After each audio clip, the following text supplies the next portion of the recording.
दर्शकों, अब हमारी टीम सहारनपुर के उस पुराने धोबी घाट पर मौजूद है जहां की मान्यता पांव धोई से बहुत सैकड़ों वर्ष पुरानी जुड़ी हुई है। जिस प्रकार हमारी टीम शकलापुरी गांव में पहुंची थी और वहां की हमने तमाम तथ्यों पर जानकारी जाननी चाहिए। और मेरे साथ अब जुड़ चुके हैं वरिष्ठ पत्रकार सतीश आर्य जी, जो काफी समय से पत्रकारिता जगत से जुड़े हैं और सहारनपुर के रहने वाले हैं। पहले तो आपका सतीश जी बहुत बहुत स्वागत है। जी, आपका भी बहुत बहुत स्वागत। जी सतीश जी, कैसे देखते हैं जैसे कि पांव धोई नदी इसका नाम है और जिस तरीके से डमोला नदी इसका नाम पड़ा, क्या कुछ इसकी मान्यता है, क्या कुछ इसकी विशेषता रही है?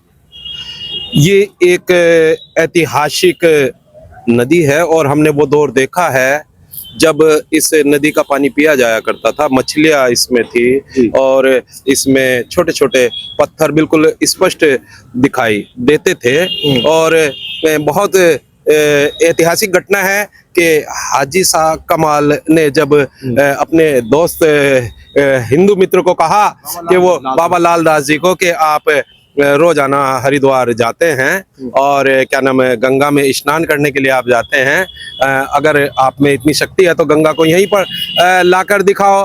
तो वो उन्होंने कहा कि यार देखते हैं। उन्होंने फिर जब गए वहां पर गंगा से बात की कि मैं ऐसे ऐसे मेरे दोस्त ने मेरे साथ ये बात कही है कि यदि मेरी श्रद्धा सच्ची है और मैं हरिद्वार सच्ची भावना से स्नान करने के लिए डेली आता हूँ सुबह जब मुर्गा बाग देता है, तो आप क्यों ना वहीं पर आ जाएं। तो गंगा ने कहा ठीक है, आपकी श्रद्धा बिल्कुल पक्की है। और तभी से यह किंवदंती प्रचलित है कि शकलापुरी जो गांव सहारनपुर में है वहां से गंगा का ये जो पाव धोई नदी है वहां से निकलती है। और अनेक वैज्ञानिक, विदेशी वैज्ञानिक, स्वीडन के, अमेरिका के अनेक वैज्ञानिक आए जिन्होंने क्या नाम हरिद्वार की हर की पौड़ी से गंगा का जल लेबोरेटरी में चेक किया। उसके बाद ये जो पाव धोई नदी हमारी शकलापुरी से निकलती है उस जल को भी टेस्ट किया और दोनों बिल्कुल सेम वही मान्यता, वही पीएच और वही सारी व्यवस्थाएं उस जल में मिली। तो फिर तभी से ये कहते हैं कि ये वास्तव में ही गंगा का स्रोत है। चलिए, ये तो इसका इतिहास रहा। अब बात आती है एनजीटी के आदेशों की। कितना कुछ मानते हैं, कितना करोड़ों रुपए यहाँ पर जनपद सहारनपुर में पाव धोई के नाम पर आया होगा। नमामि गंगे प्रोजेक्ट की बात करें या फिर अनेकों प्रोजेक्ट की बात करें, मगर तस्वीरें जस की तस हैं और लगातार आप देखते होंगे इसका जल स्तर जो है इतना दूषित होता जा रहा है कि अगर मवेशी भी कोई पी तो शायद उसकी भी जान जा सकती है। हाँ, इसके बारे में मेरा व्यक्तिगत मत ये है कि जब पूर्व जिलाधिकारी आलोक कुमार ने यहाँ पर एक व्यवस्था शुरू की थी एनजीओज को साथ लेकर के, आईटीसी के सहयोग से सबसे पहले जो इसकी दीवारें थी उनको ठीक करने का काम किया गया, रेलिंग लगाने का काम किया गया।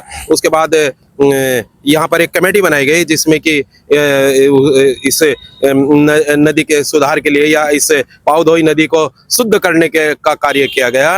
और मैं समझता हूँ उसके बाद जब आलोक कुमार जी यहाँ से चले गए तो वह काम अपने मिशन से भटक गया। जो काल्पनिक व्यवस्था के लोग हैं, जो अपने आप को झूठे नेता बताते हैं, झूठे अपने आप को व्यापारी नेता बताते हैं या झूठे प्रोपगेंडा करते हैं और झूठी विज्ञप्तियां अखबारों में छपवाते हैं, उसके बाद ये बहुत ज्यादा दूषित होती चली गई, प्रदूषित होती चली गई।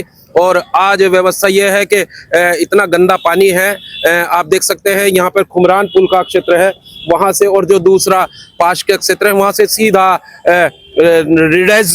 रिजेडू जिसको हम बोलते हैं साइंस की भाषा में, वो सीधा इसके अंदर आता है जिसमें कि मरे हुए मवेशी होते हैं, बहुत सारे घर के ऐसे अवशेष होते हैं जिनको कि हम नहीं बोल सकते, वो भी सब रिजेडू इसमें डाले जाते हैं और यहाँ पर आते हैं और यह एक तरीके से मर्द प्राय हो गई है।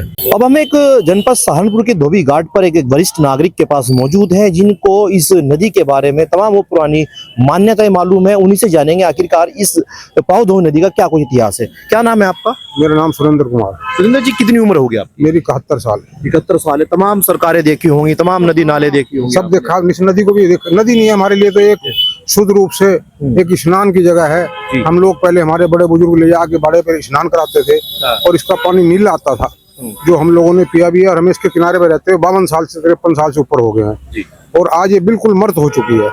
ये सतगुरु बाबा लाल दयाल गुरुदेव महाराज की लाई हुई एक चोया है जिसका चोया शकलापुरी के अंदर है और शकलापुरी से निकलता है। जबकि दुनिया का हर दरिया सूख जाता है, ये नहीं सूखती, ये चली आ रही है। मगर आज इस अवस्था में हो गई कि इसके पास भी खड़े हुए बदबू आती है।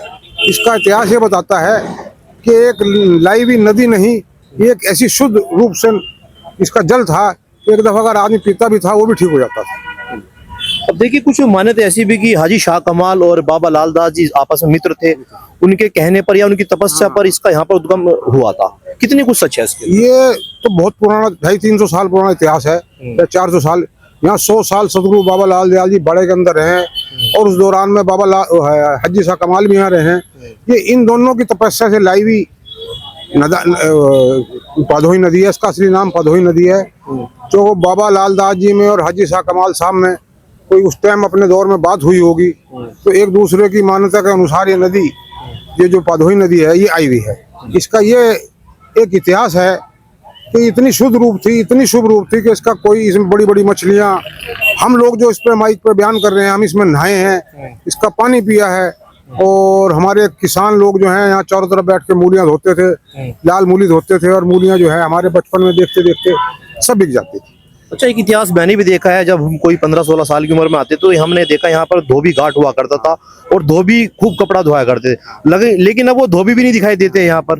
वो कब से बंद हो ये गया? इतिहास ये तो 8-10 साल से बंद हो गया धोबियों की भट्टियां, क्योंकि धोबियों की वजह से जो यहाँ वो भट्टियां जलाते थे तो बाद में प्लास्टिक जलाने लगे थे, तो उसका जो गंध था, उसका जो धुआं था, वो आने जाने वाले मुसाफिरों को, यात्रियों को या कॉलोनी में उड़ता था, जाता था, तो उससे लोग बाग बीमार होने लगे थे। तो लोगों ने डीएम साहब को, बड़े बड़े अफसरों को लगाई तो उससे भट्टियां बंद हो गई थी। मगर ये धोबी घाट आज भी धोबी के हट के नाम से ही मशहूर है। 4 बजे धोबी कपड़े धोते थे और 4 बजे अल्लाह के नाम से कपड़े जब धोते थे तो वो नारा आता था। अच्छा, सबसे बड़ा अहम जिम्मेदार हम खुद ही अपने आप को मानते हैं। मनुष्य को कितना भागीदार मानते हैं इस नदी को अपवित्र करने के लिए या दूषित करने के लिए? क्योंकि जो हमारे घरों का कूड़ा कचरा होता है हम सब वहां पर डाल देते हैं। इस पदोही नदी को, जो सबसे स्वच्छ नदी थी सहारनपुर की, इसको सबसे ज्यादा दूषित करने का सबसे पहले तो हम लोग अपनी ही जिम्मेदारी मानते हैं। क्योंकि हम धोबी घाट के पुल के ऊपर रहते हैं, जो हमारे सामने पुल बना हुआ है, इसके सामने हम सुबह 8:30 बजे से लेकर और 8 बजे तक रात को बैठे रहते हैं। सामने दुकान है हमारे लोगों की। तो शहर का जितना भी कूड़ा करकट होता है, अच्छे अच्छे सामाजिक व्यक्ति, अच्छे अच्छे अमीर आदमी, वो क्या करते हैं, जितना घर का फूल कूड़ा करकट ला के होता है वो इस नदी के अंदर ला के इसमें डाल देते हैं। और वो ये नहीं देखते कि प्रशासन या जनता जनार्दन इस नदी के लिए कितना पैसा खर्च कर चुकी है, कितना नहीं।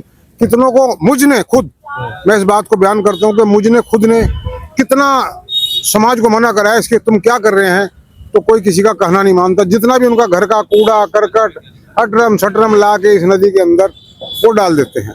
उसके साथ साथ जितनी मेरी उम्र है, मैं हूँ तो अनपढ़ आदमी, पहली या दूसरी पढ़ा हुआ हूँ, मगर आज से 10-12 साल पहले मैंने जापान के एक वैज्ञानिक का बयान सुना था कि वो कहता था कि आने वाले 60-70 साल में अगर कहीं दुनिया में जंग होगी तो वो पानी के नाम पे जंग होगी। तो आज धीरे धीरे वो हालात बनते जा रहे हैं। हम अपने आप को बहुत खुशनसीब हैं कि जो हमारे घर से बाहर निकलते ही हमें टैंकी का ताज़ा पानी मिल जाता है। और जरा यमुनानगर से, मुजफ्फरनगर से आगे जाके देखें तो लोग बाग पानी के लिए, पीने के लिए भी तड़पते हैं।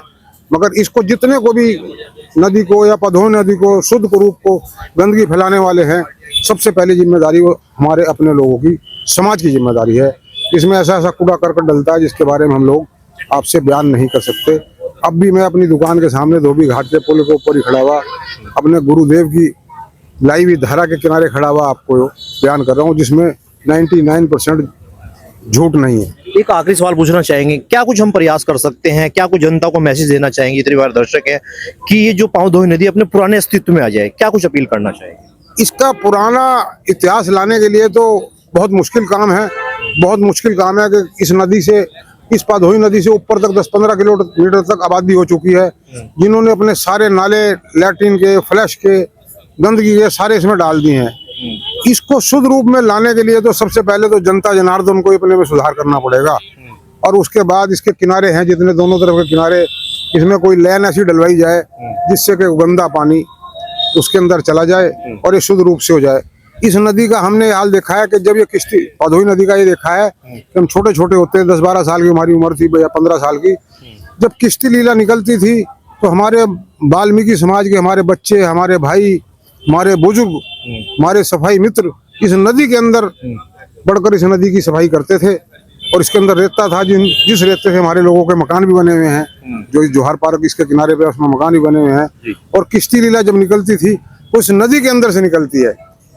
अब एक सिर्फ टाइम को पूरा करने के लिए कि नाम रखा गया किश्ती लीला है, जो कि नदी के किनारे किनारे निकलती है। तो मुझे ये बात कहते हुए अपने ऊपर बहुत दुख हो रहा है, क्योंकि इस शुद्ध नदी को सबसे ज्यादा खराब करने वाले हम समाज के लोग हैं। जब तक हम नहीं सुधरेंगे तो समाज नहीं सुधरेगा। चलिए, बहुत बहुत धन्यवाद अपना कीमती समय देने के लिए।